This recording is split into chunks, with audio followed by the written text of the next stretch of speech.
Alors si vous regardez cette vidéo, c'est que vous voulez développer vos résultats, avoir des résultats à la hauteur de vos ambitions, mais également que vous souhaitiez comprendre un petit peu la psychologie des entrepreneurs à succès. Bonjour à tous, je m'appelle Antoine Redel, je suis coach et conférencier. J'accompagne aujourd'hui des entrepreneurs, des chefs d'entreprise et des dirigeants à développer leur état d'esprit pour mieux atteindre leurs objectifs en développant aussi leur stratégie d'entreprise. Alors, dans cette vidéo, ce qu'on va voir, c'est les points, c'est pour moi 7 points essentiels à la réussite d'un entrepreneur. Comment devenir un entrepreneur hors norme? C'est vraiment la question à laquelle on va répondre dans cette vidéo. Il faut vraiment prendre conscience que les entrepreneurs à succès, ils font souvent ce que les autres ne font pas. Et d'ailleurs, du coup, c'est une sacrée leçon. Et pour moi, c'est très important de prendre ça en considération. Faire ce que les autres ne font pas, c'est déjà le meilleur moyen de se démarquer et d'être soi-même. Et il faut aussi prendre conscience qu'un entrepreneur à succès va passer énormément de temps à chercher à se développer, à changer les choses, à se changer lui, mais changer également son entreprise. D'accord? Donc, on va voir dans cette vidéo 7 points pour devenir un entrepreneur hors norme. Le premier point, c'est de chercher à être un entrepreneur complet. Un entrepreneur complet, c'est un entrepreneur qui va chercher à modéliser ses mentors. Donc, il a des personnes qui l'inspirent et il va choisir ces personnes-là qui sont peut-être dans leur milieu, dans le même milieu que lui ou non. Et il va chercher à pas copier, mais modéliser. Modéliser, c'est quoi? C'est observer comment la personne réussit, adapter ses comportements à soi, ses techniques, etc. à soi et agir. Un peu comme un enfant qui va chercher à apprendre à marcher en observant ses parents. Il va essayer lui-même, il va se casser la gueule plusieurs fois et puis au bout d'un moment, il va réussir. D'accord? Donc, chercher à modéliser ses mentors. Un entrepreneur complet, c'est aussi un entrepreneur qui est un petit peu comme un chercheur.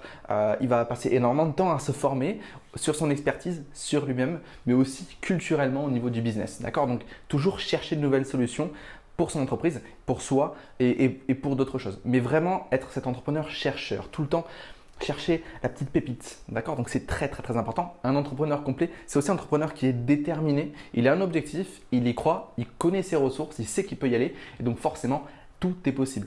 Parce qu'il faut savoir que dans la vie d'entrepreneur, c'est pas tout rose. Il y a des moments où c'est haut, il y a des moments où c'est bas, il y a des moments où c'est très haut, il y a des moments où c'est très bas. D'accord? Et pour garder cette énergie, cette motivation, il faut être déterminé. Et la clé de la détermination se trouve en soi. C'est pour ça que beaucoup d'entrepreneurs à succès, en tout cas ceux que j'ai rencontrés, se sont tous fait accompagner en coaching pour booster à mort leur mindset. Ok? Devenir un entrepreneur à succès, donc un entrepreneur complet, c'est aussi un entrepreneur qui va toujours chercher à toucher à tout. D'accord? Avant de déléguer, il vaut mieux avoir testé les choses. D'accord? Moi, je ne délègue jamais quelque chose que j'ai jamais fait. Pourquoi? Parce que déjà, je suis une personne curieuse et pour moi, c'est une des clés fondamentales du succès, avoir cette curiosité-là. Mais quand je sais faire quelque chose et que je le délègue, je sais superviser, je sais observer.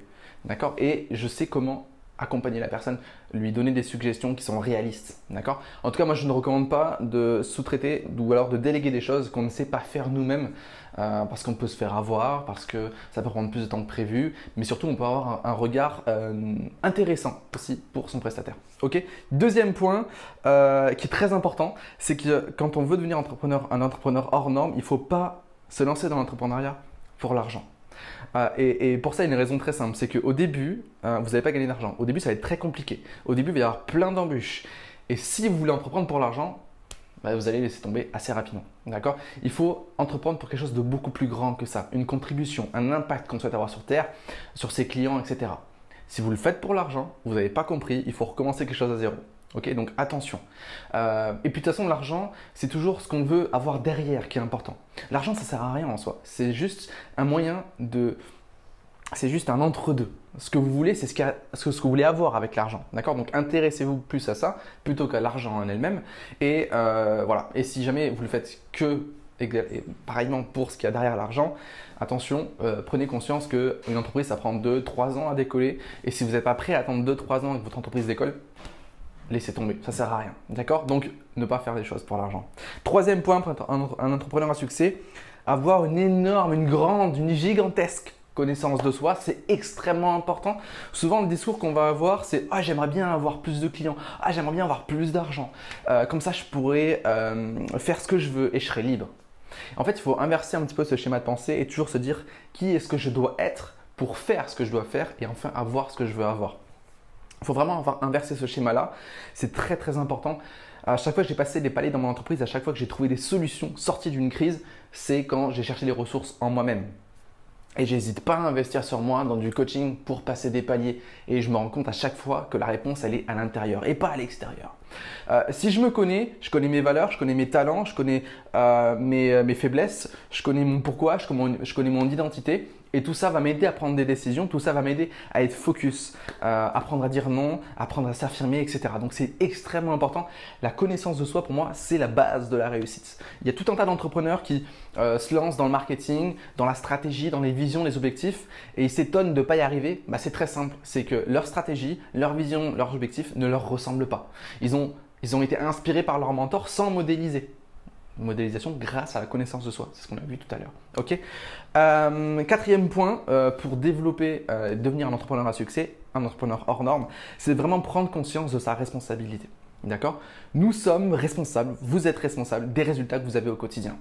Si ça foire, vous êtes responsable. Au moins à 1%. D'accord? Donc, il faut analyser ça. En quoi est-ce que je suis responsable de cette réussite ou de cet échec-là? Et en quoi est-ce que je ne suis pas responsable dans cet échec-là et dans cette réussite-là? Et donc, c'est important d'analyser l'échec et la réussite et prendre conscience de vos points forts, de ce que vous pouvez déléguer, de ce que vous pouvez améliorer. Et ça, c'est vraiment une capacité à devenir un entrepreneur proactif. Donc, toujours chercher à prévoir des choses, prendre conscience que vous êtes responsable. D'accord? Je prends un exemple un petit peu extrême. S'il y a une météorite qui me tombe dessus, je suis responsable à un minimum 1%. C'est moi qui ai acheté cet appartement, c'est moi qui ai voulu mettre mon bureau ici. Donc voilà, je suis en partie responsable même si ce n'était pas prévoyable. Mais au moins, je prends conscience de ça. Ok. Tout le reste, j'en suis pas responsable.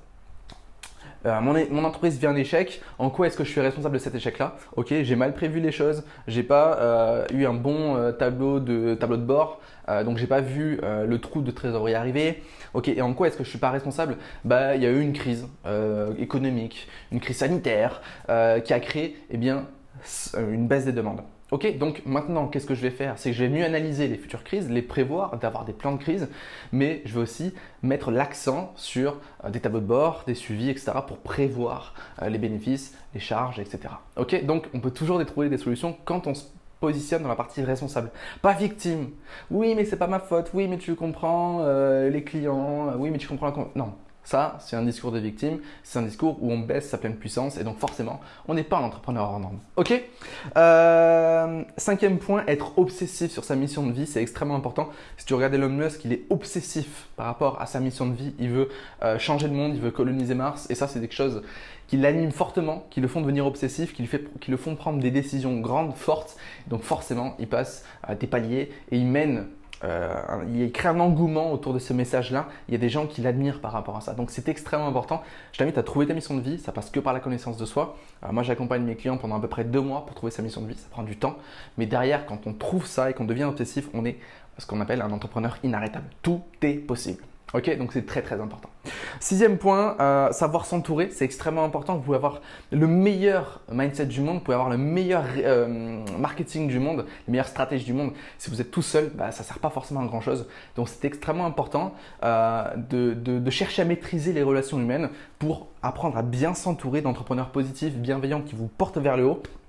Et je peux vous assurer que ça va vous apporter des partenaires, des clients, ou alors peut-être juste des amis qui vont vous soutenir et qui vont vous comprendre, avec des personnes avec qui vous pouvez communiquer. Donc très très très important de savoir bien s'entourer. Dernier point de cette vidéo, c'est être ultra focus.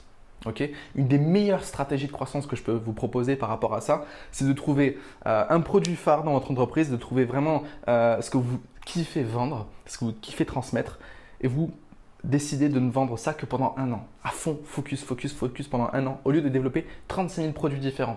En tout cas, moi, c'est ce qui m'a aidé à faire décoller mon entreprise. C'est que je me suis vraiment concentré sur un seul produit, un seul service. J'ai mis tout le focus, j'ai fait tout le marketing dessus, je me suis remis en question, j'ai recréé les offres, etc. Et c'est ce qui a fait que mon entreprise a décollé alors qu'avant, c'était assez complexe, beaucoup de trous dans la trésorerie, très peu de ventes, c'était assez difficile et à un moment je me suis dit ok Antoine, c'est quoi ce que tu vends le plus? C'est cette offre-là, concentre-toi là-dessus, laser focus dessus, ultra focus dessus et c'est ce qui a fait que mon entreprise s'est développée. Donc très important, sachez que chaque projet que vous avez en plus dissipe votre énergie. D'accord? Alors c'est pas, vous n'avez pas le choix de ne jamais développer d'autres produits, mais c'est je mets le focus sur un produit, je le développe, je crée la machine, je crée l'inertie et quand ça c'est bon, je passe à un autre produit, à un autre service sans oublier l'autre. Je l'entretiens. Par contre, maintenant, je mets le focus sur autre chose. Okay, donc, très important, une seule chose à la fois. C'est pour moi un conseil fondamental pour devenir un entrepreneur hors norme. Alors, si cette vidéo elle vous a plu, n'hésitez surtout pas à la partager. Sachez que j'accompagne des entrepreneurs, des dirigeants, des chefs d'entreprise à développer leur psychologie de réussite et leur stratégie d'entreprise. Donc, n'hésitez surtout pas à aller dans le lien dans la description.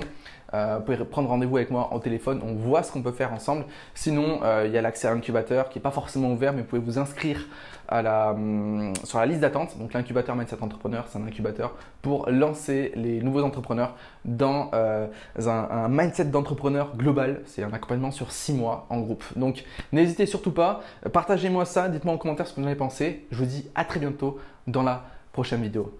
Ciao.